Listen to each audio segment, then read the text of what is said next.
Okay, so if you're working with Linux, there's one thing you absolutely, positively cannot afford to get wrong, and that's time. It might seem like such a small detail, right? But getting your system's clock and time zone configured correctly is a fundamental skill. It's the bedrock that the stability of your entire environment is built on. And today, we're going to master it. And I'm not exaggerating here. Don't think of a misconfigured clock as just a little inconvenience. You should think of it as a ticking time bomb sitting right at the heart of your system. The fallout from this can be anything from kind of confusing to completely catastrophic, messing with everything from the simplest tasks to your most complex applications. The stakes? They're incredibly high. So, what does this ticking time bomb look like when it goes off? Well, you might be digging through log files where the timestamps are all over the place, jumping backward and forward in time. Good luck troubleshooting that. Or maybe your scheduled cron jobs just don't run. Or worse, they run at totally the wrong time.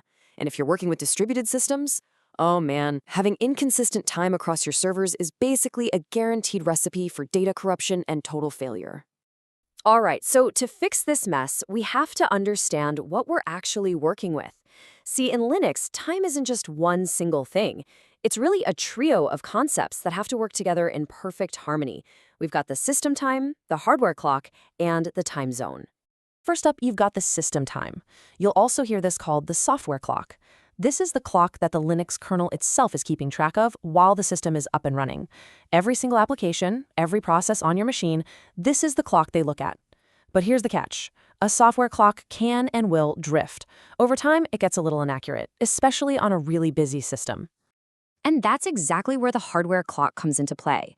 This is a real physical chip on your motherboard, often called the RTC, or real-time clock.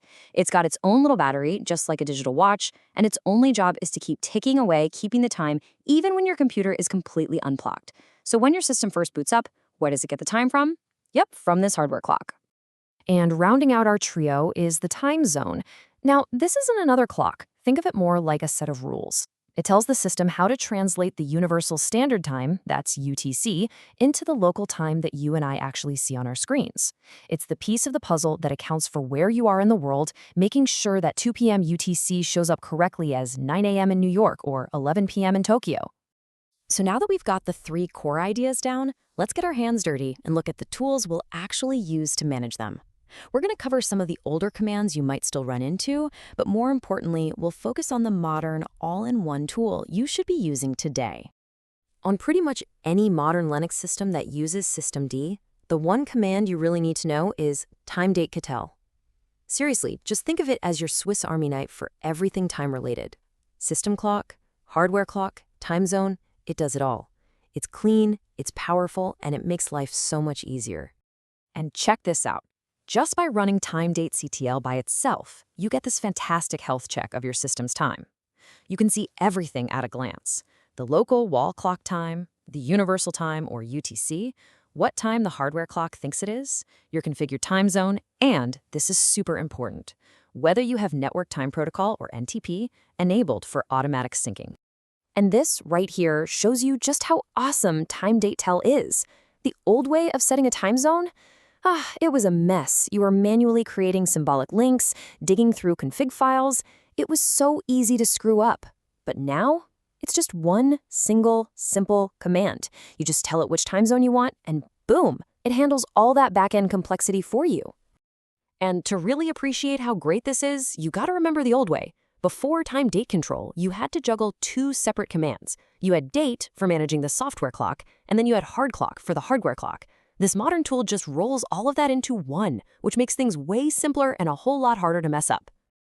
Okay, now let's talk about what is, without a doubt, the single most important best practice in Linux time management. This is the big one.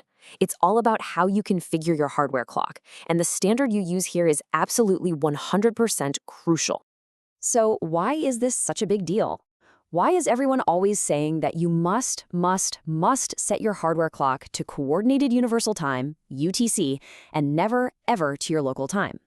The answer comes down to one word: reliability. When your hardware clock is set to UTC, it becomes this stable, unambiguous anchor point for time.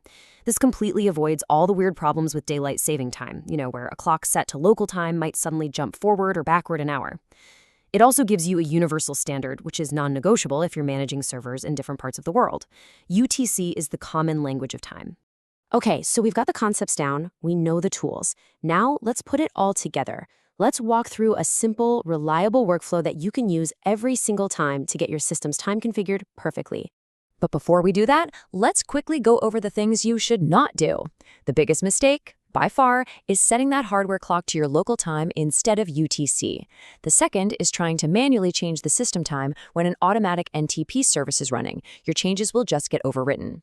And finally, you don't want your system clock and hardware clock to drift too far apart because that can cause weird issues when you reboot. So here it is, the best practice workflow. It's just 3 simple steps. Step 1, set your correct local time zone. Step 2, enable NTP. This tells your system to automatically keep its software clock accurate by talking to time servers on the internet. And step 3, sync that now correct system time over to your hardware clock. That command, hwclock-systo-hc, basically tells the hardware clock, hey, this is the correct time now, so it's right for the next time you boot up. And just to be super clear on that second step, NTP, or the Network Time Protocol, is basically the magic that stops your software clock from drifting.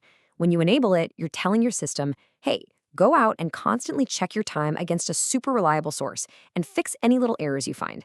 It's what keeps your system time precise. Let's just bring this all back to why this is so important. As you can see here, when your time is messed up, your system reliability and your data consistency, they just plummet.